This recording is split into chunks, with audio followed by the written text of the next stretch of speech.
Financial markets in turmoil. What are the root causes of the financial crisis? The dollar losing value. Heading for its biggest loss in nearly 3 decades. Will Social Security even be there? I don't know. Buy or rent? That's a very good question. Interest rates. I'm not so sure. Where do you put your money? I don't know. Welcome to the show that answers your questions. This is Follow the Money Weekly with your host, economist, and best-selling author. Here's Jerry Robinson. Friends, welcome to this week's edition of Follow the Money Weekly. So glad that you're joining us. Well, what a day. I tell you, this is Tuesday, December the 9th, 2014, and today, the CIA torture report, the big Senate investigation that's been going on now for a while, costing upwards of $50 million just to dig in to what the CIA had done just after 9/11, the methods that they use, the techniques, the interrogation techniques that they use, and of course the torture techniques. Some people don't want to refer to it as torture for whatever reason. They want to refer to it as, something else, some sort of technique that's not torture. They might call it enhanced interrogation or whatever the case might be. But regardless, the report is out now. And Washington is up in arms, no doubt about it. The Bush administration, the former Bush administration, many officials who were part of that administration, many of them, by the way, are now part of Obama's administration, but some of them are really remaining mum or speaking out about this. President Bush being said that he was completely in the dark about everything that was happening during this time. Well, I do want to tell you that this is absolutely heartbreaking, what I'm reading. There's a story from Alternet, 7 most shocking things in the CIA torture report. I'll give you really quickly a rundown. Number 1, some detainees died as a result of the interrogation. And here's what I want you to understand. Some people say, well, it's good they died because they tried to kill Americans. Well, the fact of the matter is these people were detainees. Detainees. And because of that, that's what the purpose of the enhanced interrogation was, to get information out of them. Well, during these interrogations, they were extremely brutal. This is number 2. The techniques were far more brutal than previously known. Well, and I tell you, these are things that come right out of the Nazi playbook.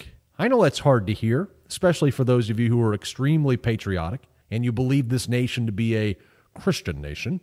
Well, let me tell you that one of the techniques that was used against these detainees was rectal feeding.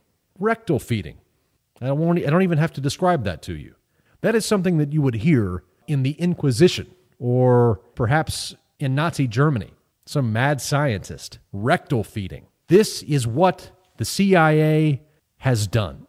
Now, anybody in our audience who is a friend of the CIA, you may take issue with the fact. You may say, hey, rectal feeding is perfectly fine. That's what we should do. Well, I don't know how many friends of the CIA are in our audience, but I will tell you I am no friend of the CIA.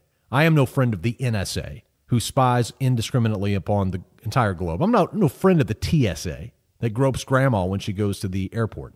Now, the CIA, we have discovered, found no meaningful evidence from any of these interrogations.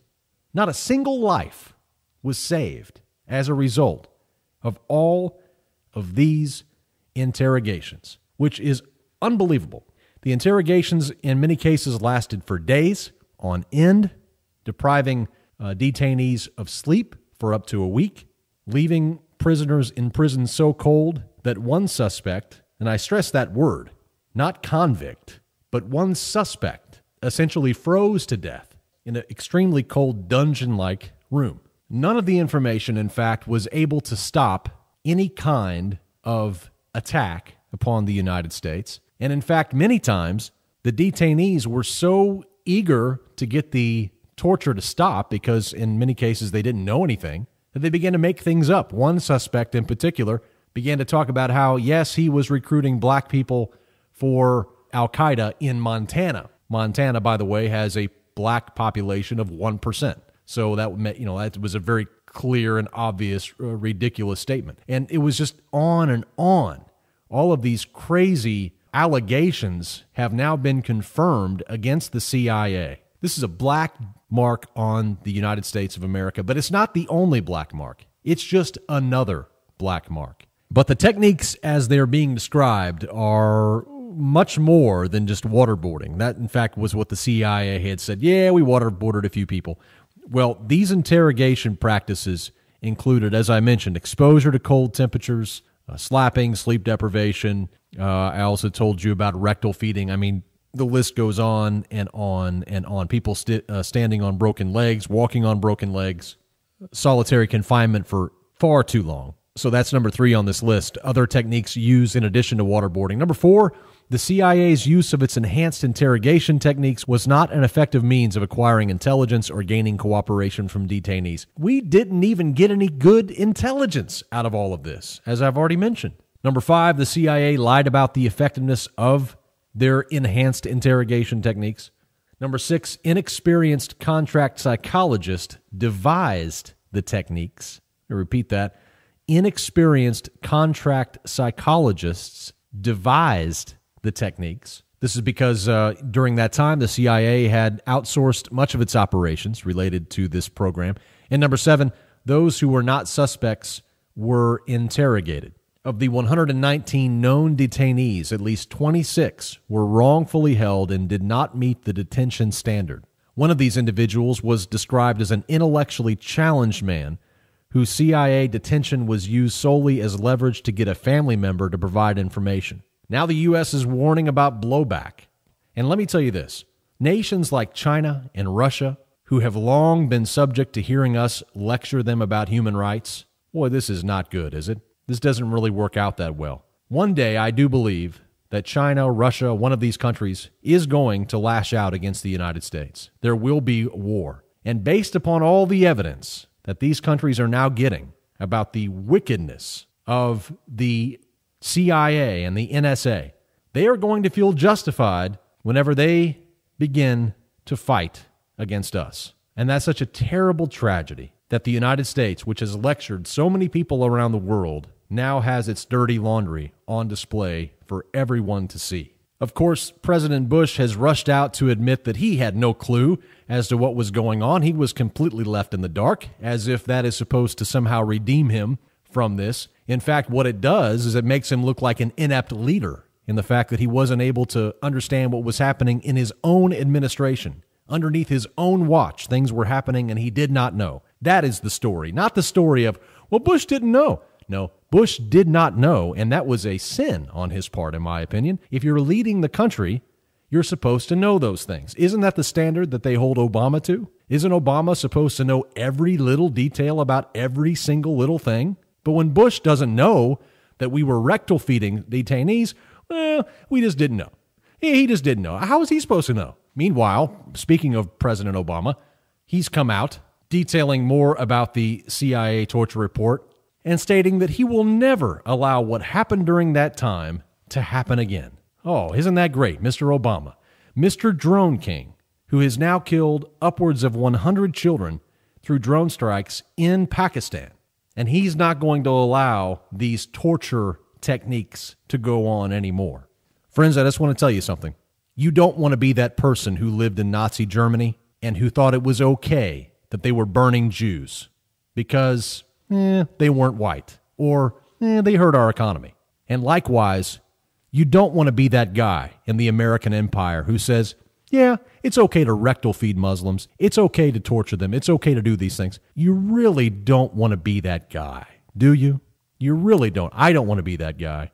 I have long thought about, had I lived through some of these different times through history, i.e. the war, World War II, or during the time of slavery here in the United States, how would I have sided? Where would I have fallen? I guess it would have depended upon where you lived, because deep in the South, although that's not always true, there were people in the South who were vehemently against slavery in the United States.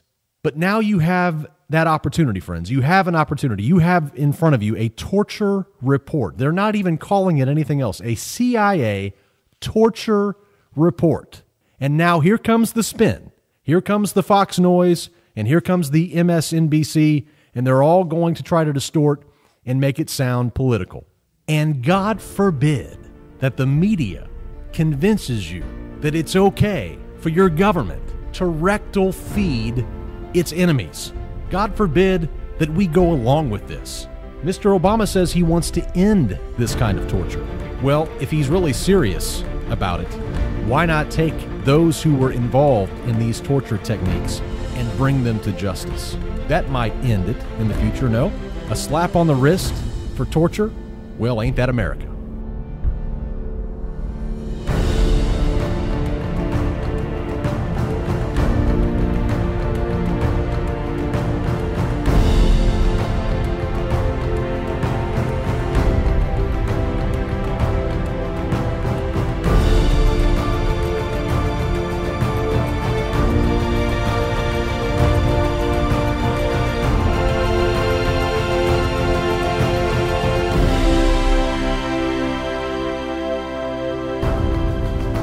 I'm sorry, but I don't want to be an emperor.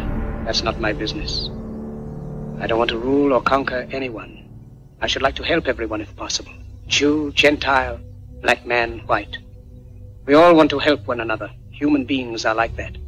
We want to live by each other's happiness, not by each other's misery. We don't want to hate and despise one another. In this world there's room for everyone, and the good earth is rich and can provide for everyone. The way of life can be free and beautiful. But we have lost the way. Greed has poisoned men's souls, has barricaded the world with hate, has goose-stepped us into misery and bloodshed. We have developed speed, but we have shut ourselves in. Machinery that gives abundance has left us in want. Our knowledge has made us cynical, our cleverness hard and unkind. We think too much and feel too little. More than machinery, we need humanity. More than cleverness, we need kindness and gentleness. Without these qualities, life will be violent, and all will be lost. The aeroplane and the radio have brought us closer together. The very nature of these inventions cries out for the goodness in men, cries out for universal brotherhood, for the unity of us all. Even now, my voice is reaching millions throughout the world, millions of despairing men, women, and children, victims of a system that makes men torture and imprison innocent people. To those who can hear me, I say, do not despair. The misery that is now upon us is but the passing of greed, the bitterness of men who fear the way of human progress. The hate of men will pass, and dictators die, and the power they took from the people will return to the people. And so long as men die, liberty will never perish. Soldiers, don't give yourselves to brutes, men who despise you, enslave you, who regiment your lives, tell you what to do, what to think, and what to feel, who drill you, diet you, treat you like cattle, use you as cannon fodder. Don't give yourselves to these unnatural men with machine minds and machine hearts. You are not machines, you are not cattle, you are men. You have the love of humanity in your hearts. You don't hate, only the unloved hate, the unloved and the unnatural. Soldiers, don't fight for slavery, fight for liberty. In the 17th chapter of St. Luke it is written, the kingdom of God is within man, not one man nor a group of men, but in all men, in you. You, the people, have the power to create machines, the power to create happiness. You, the people, have the power to make this life free and beautiful, to make this life a wonderful adventure. Then in the name of democracy, let us use that power. Let us all unite. Let us fight for a new world, a decent world, that will give men a chance to work, that will give youth a future and old age a security. By the promise of these things, brutes have risen to power, but they lie. They do not fulfill that promise. They never will. Dictators free themselves, but they enslave the people. Now let us fight to fulfill that promise. Let us fight to free the world, to do away with national barriers, to do away with greed, with hate and intolerance. Let us fight for a world of reason, a world where science and progress will lead to all men's happiness. Soldiers, in the name of democracy, let us all unite! We have an obligation to every last victim of this illegal aggression because all of this carnage has been done in our name. Since World War II, 90% of the casualties of war are unarmed civilians, a third of them children. Our victims have done nothing to us. From Palestine to Afghanistan to Iraq to Somalia to wherever our next target may be, their murders are not collateral damage. They are the nature of modern warfare. They don't hate us because of our freedoms. They hate us because every day we are funding and committing crimes against humanity. The so-called war on terror is a cover for our military aggression to gain control of the resources of Western Asia. This is sending the poor of this country to kill the poor of those Muslim countries. This is trading blood for oil. This is genocide, and to most of the world, we are the terrorists. In these times, remaining silent on our responsibility to the world and its future is criminal. And in light of our complicity in the supreme crimes against humanity in Iraq and Afghanistan and ongoing violations of the UN Charter and international law, how dare any American criticize the actions of legitimate resistance to illegal occupation? Our so-called enemies in Afghanistan, Iraq, Palestine, our other colonies around the world, and our inner cities here at home are struggling against the oppressive hand of empire, demanding respect for their humanity. They are labeled insurgents or terrorists for resisting rape and pillage by the white establishment, but they are our brothers and sisters in the struggle for justice. The civilians at the other end of our weapons don't have a choice, but American soldiers have choices. And while there may have been some doubt 5 years ago, today we know the truth. Our soldiers don't sacrifice for duty, honor, country. They sacrifice for Kellogg, Brown, and Root. They don't fight for America, they fight for their lives and their buddies beside them because we put them in a war zone.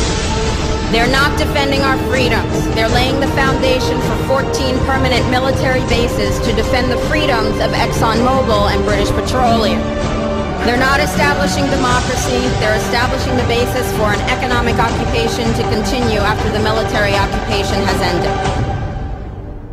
Iraqi society today, thanks to American help, is defined by house raids, death squads, checkpoints, detentions, curfews, blood in the streets, and constant violence. We must dare to speak out in support of the Iraqi people who resist and endure the horrific existence we brought upon them through our bloodthirsty imperial crusade. We must dare to speak out in support of those American war resistors, the real military heroes who uphold their oath to defend the Constitution of the United States against all enemies, foreign and domestic, including those terrorist cells in Washington, D.C., more commonly known as the legislative, executive, and judicial branches. Frederick Douglass said, "Those who profess to favor freedom and yet depreciate agitation are people who want crops without plowing the ground. They want rain without thunder and lightning. They want the ocean without the roar of its many waters." The struggle may be a moral one, or it may be a physical one, or it may be both, but it must be a struggle. Power concedes nothing without a demand. It never has, and it never will. Every one of us must keep demanding, keep fighting, keep thundering, keep plowing, keep speaking, keep struggling until justice is served. No justice, no peace. No justice.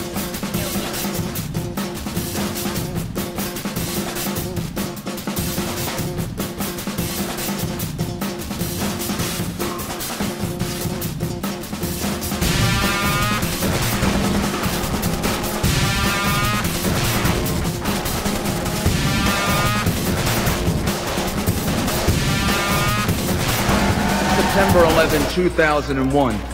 Saddam Hussein. Saddam Hussein. Saddam Hussein. Saddam Hussein. Saddam Hussein. Saddam Saddam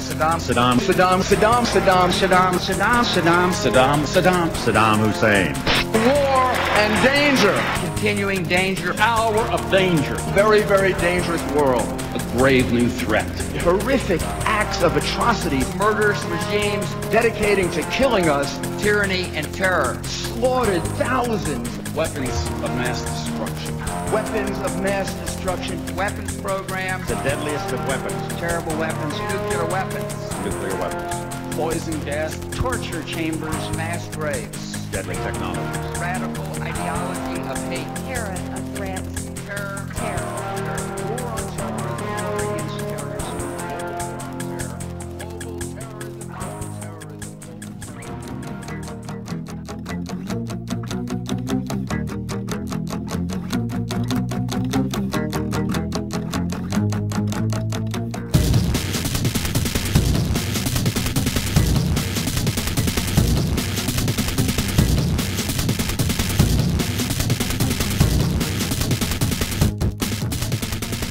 Well, in keeping with this story on the CIA torture report, I'm going to play you a couple of clips. One, this very first one, is from Senator Dianne Feinstein. Now, she sits on the Intelligence Committee on the Senate, and she was the one who led the release of this report.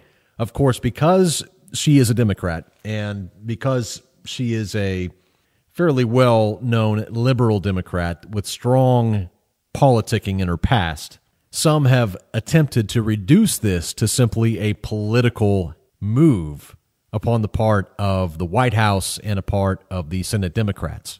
And I would suggest to you that if we reduce it to simply politics, once again, as we do everything else in this country, we are really doing ourselves a disservice. This information needs to be dealt with. Friends, Americans need to deal with these things.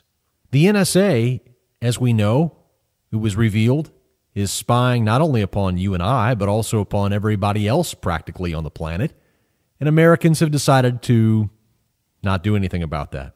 The TSA continues to overreach, and the American people do nothing about it. The American people are outraged that white policemen have been shooting unarmed black people, and yet the American people still don't really want to do anything about it. And now we have a report coming out detailing how we tortured our enemies in the heat of battle. And there are still some Americans who want to reduce this to a simple political game because they don't want to deal with the underlying realities of this shocking report. But let's head over first to Dianne Feinstein. She's going to have a little bit of say here. This was from the Senate floor. We'll play a little bit of this.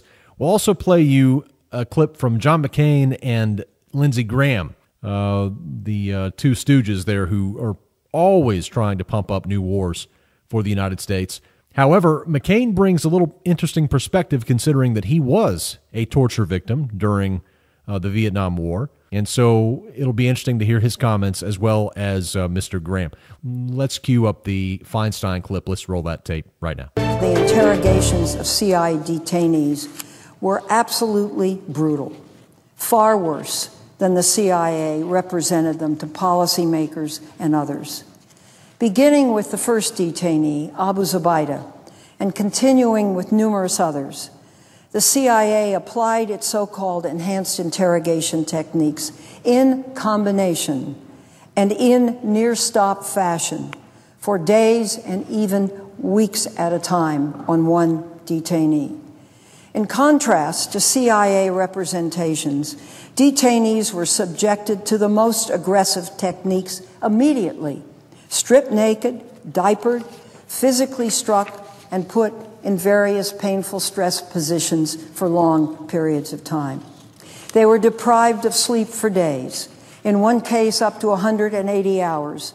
That's 7.5 days over a week with no sleep, usually standing or in stress positions, at times with their hands tied together over their heads, chained to the ceiling. The use of coercive technique methods regularly resulted in fabricated information. Sometimes the CIA actually knew detainees were lying. Other times, the CIA acted on false information, diverting resources and leading officers or contractors to falsely believe they were acquiring unique or actionable intelligence and that its interrogations were working when they were not. Internally, CIA officers often called into question the effectiveness of the CIA's interrogation techniques, noting how the techniques failed to elicit detainee cooperation or produce accurate information. This study is bigger than the actions of the CIA. It's really about American values and morals. It's about the Constitution, the Bill of Rights, our rule of law. These values exist regardless of the circumstances in which we find ourselves. They exist in peacetime and in wartime.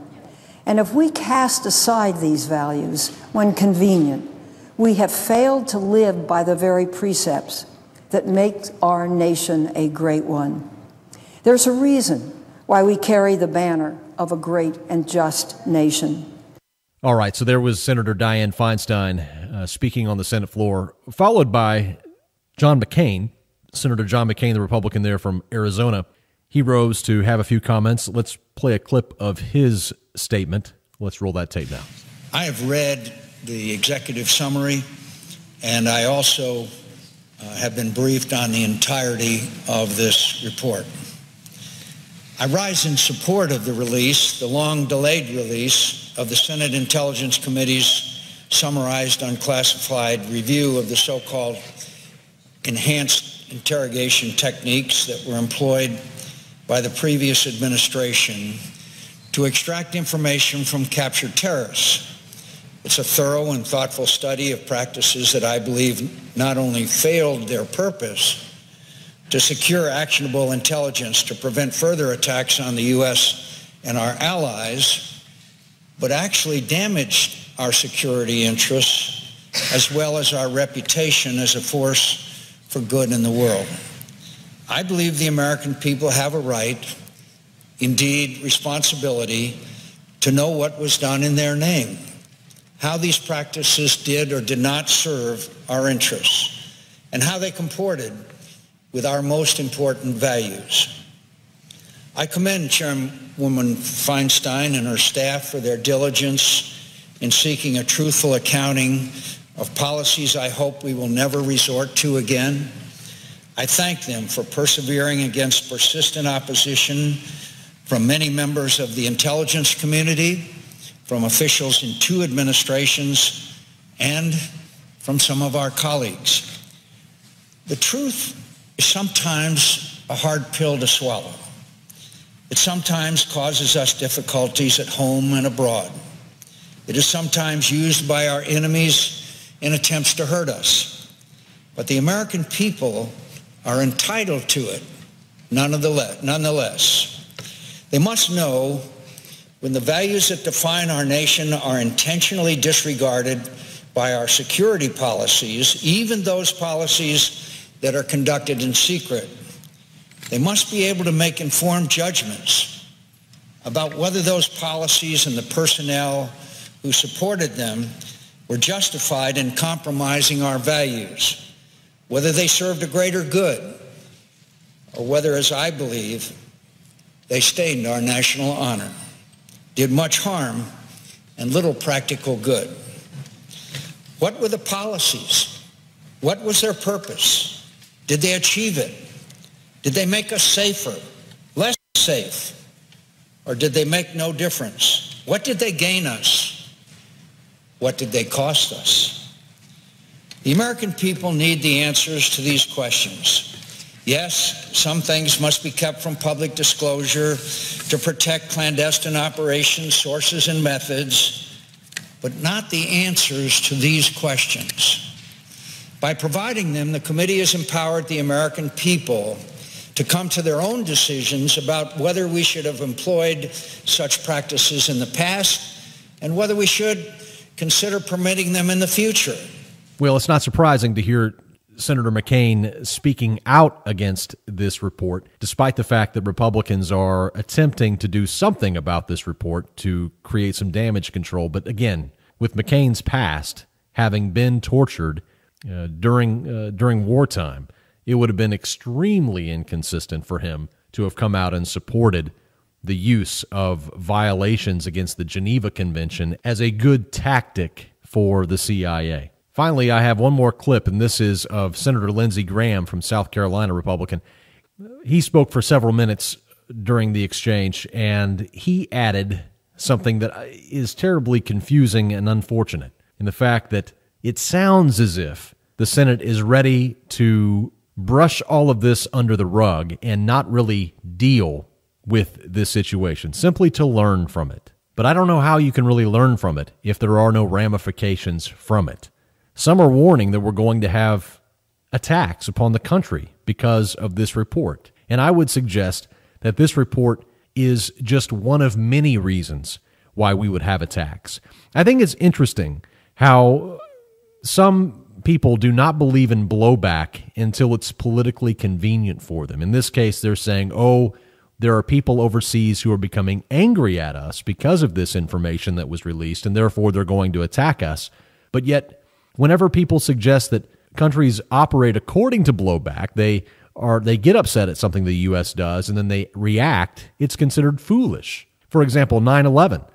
There's a huge case to build that was based upon blowback, that there was extreme anger in the Middle East over many things, and that caused 9/11. And yet the mere suggestion that there was any kind of blowback involved, or that the United States in any way had done anything to contribute to that attack, has been the prevailing view amongst most in Washington. And so if we fail to deal with this, then I do believe there will be blowback, no doubt about it. Not just for this, but for many, many other things. But let's play that clip of Lindsey Graham now. Senator Graham, let's roll the tape. We have stood by the Geneva Convention since its inception, and I am convinced that the techniques in question violate the Geneva Convention, and I'm also convinced that they were motivated by fear. Did they get some good information? Probably so.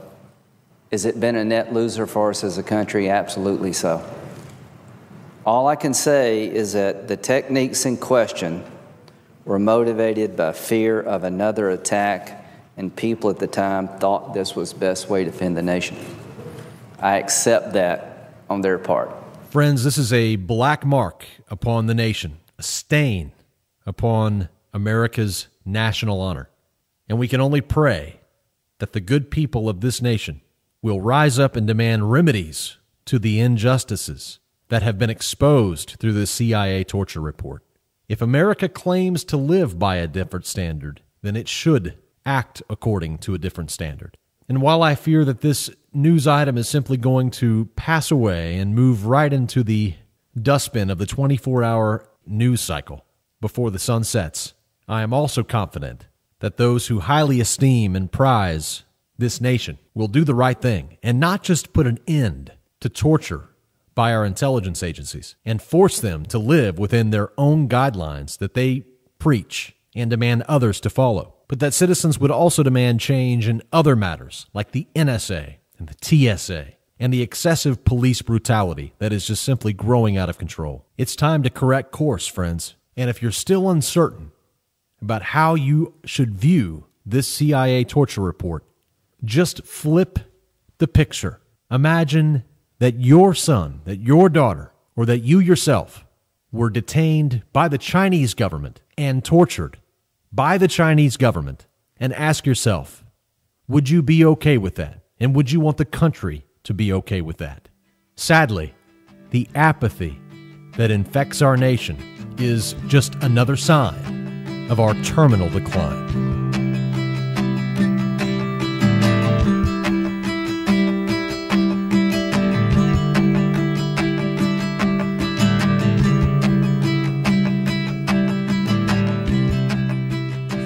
Follow the Money Weekly presents your precious metals market update. Here's Tom Cloud.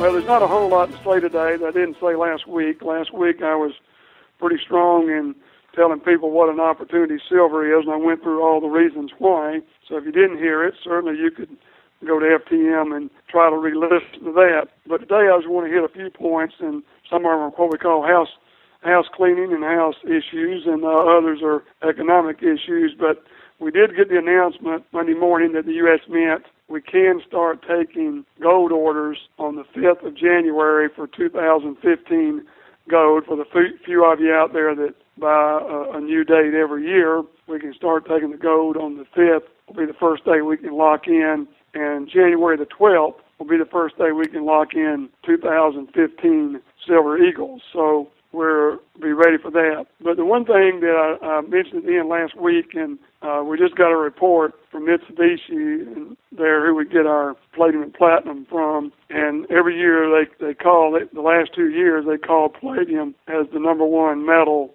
for 2013 and 2014, and they were right on both accounts. As we get near the end of the year, palladium's up 12.7%, while gold's in second place at dead even for the year, and platinum's off 7%, and silver's off like 19% for this year. So it's 2 straight years that silver has finished last place. But what's interesting, they feel that silver will turn and be the number one for, looks like, for 2015. So 2 years straight loss for silver as you look at all the fundamentals and things we discussed in last week, and then seeing the shortage that we're experiencing in delivery time from every one of our silver sources. So it's another strong reason. But palladium also looks like another third straight double-digit year coming up in 2015 because the car sales and especially the SUV sales in the United States and China have just been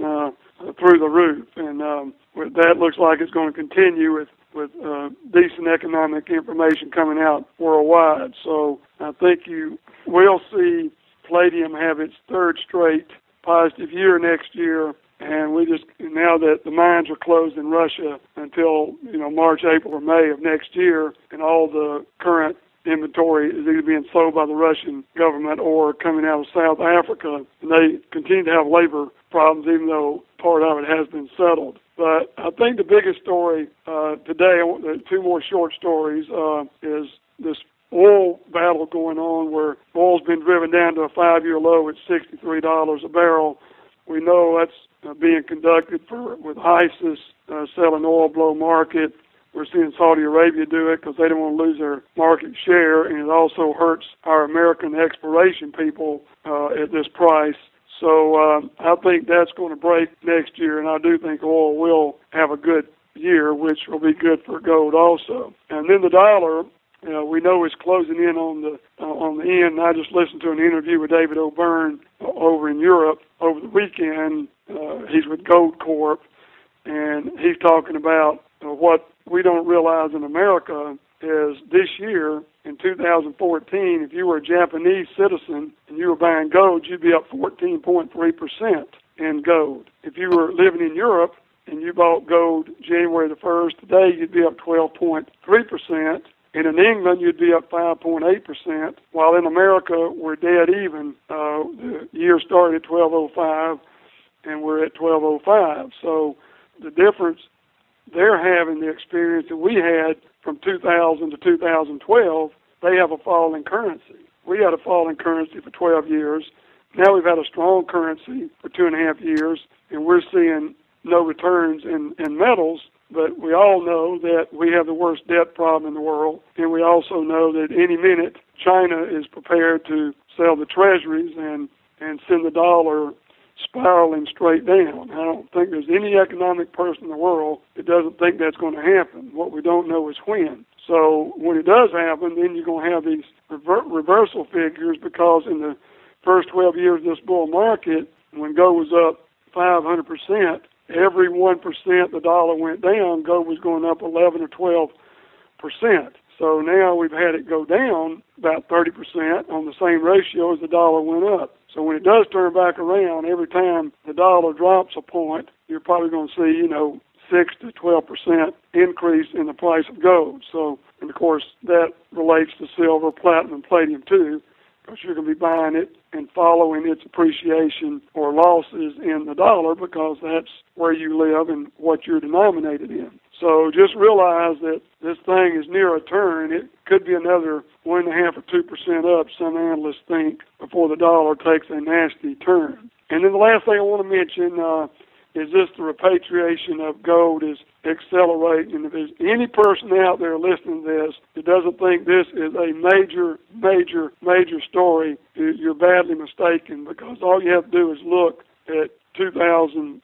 Here we are in 2014, 101 years into the Federal Reserve Act, and no country until Venezuela 2 years ago had ever repatriated their gold back and asked for it back and out of deposit at the Federal Reserve in New York. And that was just a little teeny country that took out 30, 40 tons. And then we had Germany come along and want their 600 tons out, and we've returned them 6 tons. And we've talked about that on many times on this show. But when the Netherlands came out and took over 100 tons 3 weeks ago, it became very big news to central banks around the world. And now we see Belgium and France that almost certainly are near repatriating their gold from the Fed, and we'll see if they have it or if they don't have it and have to work out a deal similar to what they did with Germany. In other words, we've mismanaged other people's gold and leased it out and don't have it where it is supposed to be. But the story this thing tells, there are many different stories, but the main one is if you're a central bank and you want your gold back, something big is up. Something huge is up. And I know some of you out there follow Lindsey Williams, and because I get a lot of calls from listeners that ask me what I think about him and do I believe what he says. Well, now he's saying he's through talking. He said everything you need to know, and his sources have told him 2015 is the year the whole system comes apart. And basically he's saying he's off air. He's not going to be making any more predictions or saying anything else on the internet. So we see a lot of things going on, but the main thing to me is when the central banks of the world tell each other, we want gold in our hand, is that important, and he who has the gold in the next few years is the one who's going to make the rules, and those that have paper, are going to be in for a big shock, because when this thing falls and the U.S. Treasury market goes in the tank, it's going to be something to see. And once again, nobody knows exactly when it's going to happen, but certainly the central banks know what's going to happen, and you would not see them not only not selling any gold, but they're buying gold and bringing their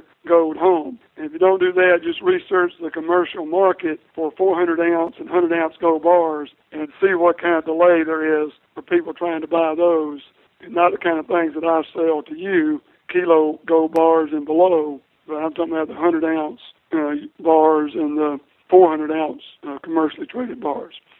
Anyway, if any of you have any questions, as always, I'm available to answer them. You can reach me at 800-247-2812. That's 800-247-2812.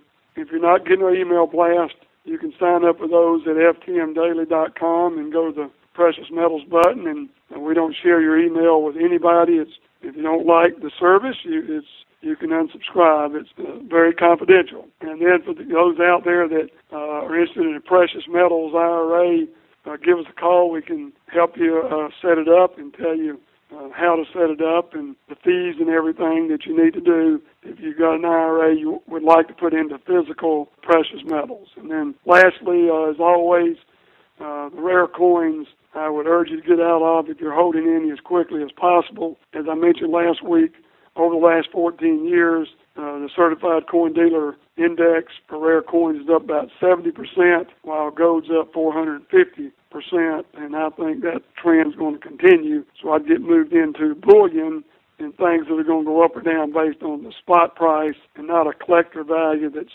not there anymore. We don't live in, people buying collectibles now are buying, $1 million diamonds at auction and very rare items out there to cover. They're not buying a $1,500, $2,000 rare coin. But anyway, with this week's Precious Metals Market Update, this is Tom Cloud signing out. Hey friends, this is Jerry Robinson from Follow the Money Weekly. Recently, we have been receiving many emails from our listeners commenting on the great help they're getting from our precious metals expert, Tom Cloud. Gold and silver are excellent hedges against the growing threat of coming U.S. inflation. Who's your gold guy? Make it Tom Cloud. With over 30 years experience with precious metals, Tom will answer all of your questions. Don't buy your gold and silver through some call center and pay inflated prices. Call my good friend Tom Cloud and speak directly with him and get all of your questions answered. For a limited time, Tom is offering free shipping and insurance on every gold and silver purchase made by our listeners. Call 800-247-2812. And when you do, tell him that Jerry Robinson from Follow the Money Weekly sent you, and he'll throw in that free shipping and insurance on your entire order. Call your gold guy, Tom Cloud, right now for the very best deals on gold and silver coins. 800-247-2812. That is 800-247-2812.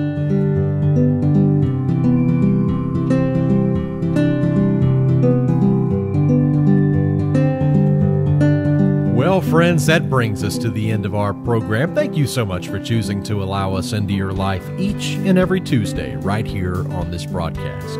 And as always, I leave you with this final word, this time one of my favorite Bible verses found in the book of Romans chapter 12, verse 2, where Paul admonishes the church at Rome, "Do not be conformed to this world, but be transformed by the renewing of your mind, that by testing you may discern what is the will of God, what is good and acceptable and perfect." Good words to meditate on. Remember, friends, when you want the truth about the global economy, just follow the money. Have a safe and prosperous week, and we'll see you right back here next Tuesday. Until then, God bless. All of the information contained on Follow the Money is strictly for informational and educational purposes. The views and opinions of our guests and sponsors, including Tom Cloud and Jay Peroni, are their own and do not necessarily represent the views of FTMDaily.com or Robinson Media Group, LLC. Jerry and Jennifer Robinson do hold their insurance licenses and may offer consulting on life insurance and fixed retirement income products. Jennifer Robinson is an investment advisor representative with Faith-Based Investor, LLC. Remember, never do your financial planning through podcast or radio. It's your money. Be wise. Do your due diligence and always consult a trusted